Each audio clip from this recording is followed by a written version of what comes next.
شاهدت المشجع اليمني ذي وصل قطر قبل 3 أيام جنن بمحللين الرياضة في قطر كلهم، يعني يحفظ جميع أحداث كؤوس العالم والهدافين واللاعبين، يعني يملك ذاكره مخزون، يعني أكبر موسوعة رياضية يشاهدوها.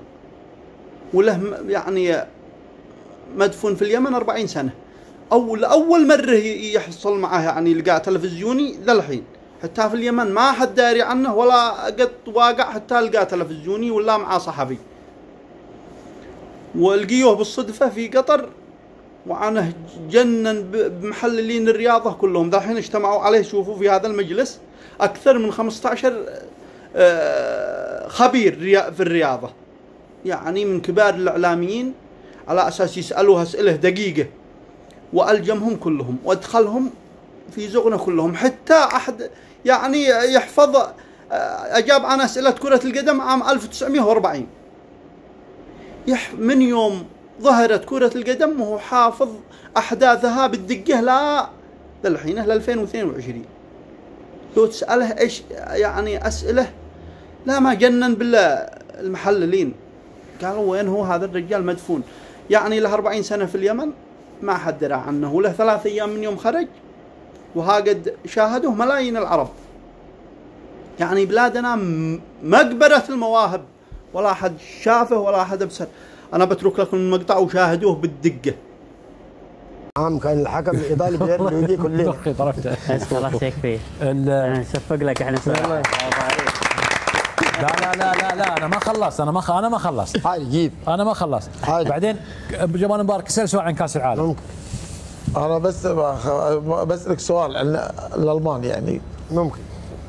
افضل لاعب لبس رقم 4. افضل لاعب لبس رقم 4 هو الدبابة البشرية الألمانية بريجل. برافو عليك. بريجل.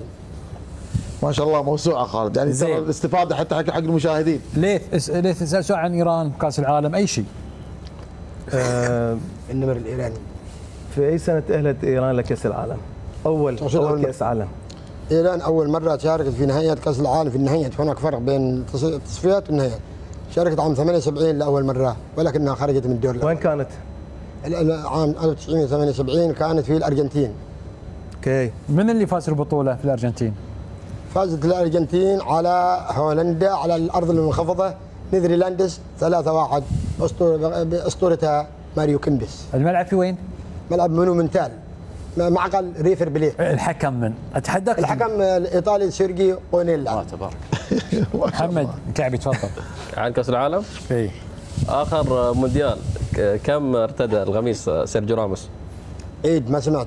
سيرجيو راموس في آخر مونديال مع منتخب إسبانيا كم الرقم اللي ارتداه على قميصه؟ سيرجيو راموس لاعب المنتخب الاسباني. نعم. انت بدك الرقم؟ ايه. هو مدافع يلعب خط الدفاع. لا يعني اعطى سؤال تاريخي، تاريخي؟ 15. آخر مونديال لعبه رونالدو ظاهرة. رونالدو اخر مونديال اللي لعبه في عام 2006، ولكن كانت البرازيل تراجع شيئا ما من عام 2006 لعب في مونديال 2006. زين. احمد الرواس اسألوا عن كاس العالم، لا تقول لي تيشيرت فانيلا يا جماعه، انا ما اتذكر امس لابس تيشيرتي. من هداف كاس العالم عام 1970؟ عام 1970 كان النجم الالماني المدفعي الالماني جيرد مولر، الذي رحل عنا قبل اشهر معدوده برصيد 10 اهداف. من اللي فاز البطوله؟ فازت البرازيل على المنتخب الايطالي 4-1. سجل المنتخب الايطالي بونينسينيا من ركله جزاء. زين. اشرف بن عياد. مونديال 98 اي مجموعه كان متواجد المنتخب المغربي مع من؟ كان المنتخب المغربي في عام 1978 مع المنتخب البرازيلي. 98 ها؟ 98 اكلمك. ايوه. البرازيل خلي البرازيل والمغرب والنرويج. ايوه. واسكتلندا، وفازت على اسكتلندا 3-0. رهيب. ما شاء الله. كم كانت نتائج المنتخب المغربي؟ بالنسبه للمنتخب المغربي المباراه الاولى تعادل مع النرويج 2-2. صحيح. والمباراة الثانية انهزمت من السيليساو النجم طيور الكناري 3-0. اما المباراة الأخيرة فازت 3-0 على اسكتلندا. طيب انا عندي سؤال حقيقه. لا بالدور يونس، بس انا على اساس الجائزه. يونس يعرف كل شيء يعني الرجال. اسال شاعر العراق يونس.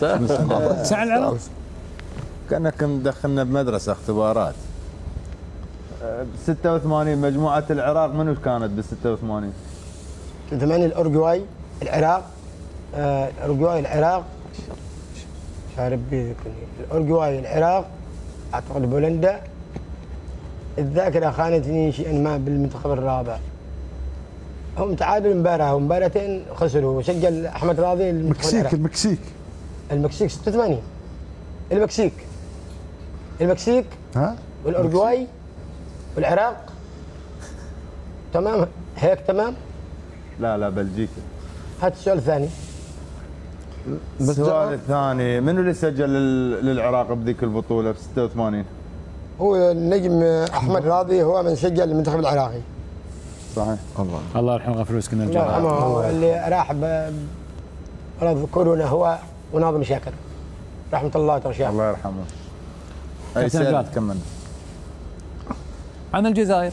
الجزائر كاس العالم الاخيره الجزائر أهلت الدور الثمن النهائي. صوت الجزائر أهلت الدور الثمن النهائي. فازت على كوريا كم؟ ما سمعت. ما سمع. الجزائر كم فازوا على كوريا في آخر مونديال؟ 4-2. من سجل؟